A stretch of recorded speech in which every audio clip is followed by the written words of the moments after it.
আলহামদুলিল্লাহ আমরা মক্কার বাহিরের অর্থাৎ কাবা শরীফের বাহিরের অংশে রয়েছি। এই দৃশ্যটি দেখলে কার না ভালো লাগে।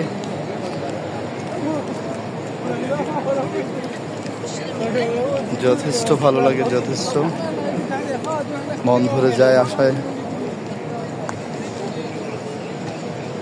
আমরা ইনশাল্লাহ 79 নাম্বার গেট দিয়ে ঢুকবো।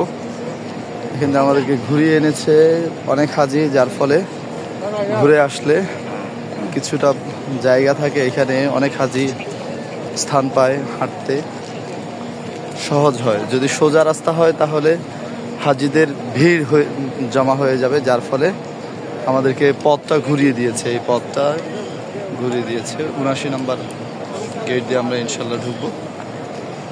এই টাওয়ার, মক্কা টাওয়ার যেটাও বলে, ঘড়ি রয়েছে সেটা। এই স্থানটি দেখলে হৃদয় ভরে যায় প্রশান্তিতে এবং আল্লাহর ঘর কাবা শরীফ দেখার আগ্রহ প্রচণ্ড বেড়ে যায়। কখন দেখব সেই মনোবাসনা বেড়ে যায়। ইনশাল্লাহ আমরা কিছুক্ষণের মধ্যেই দেখব।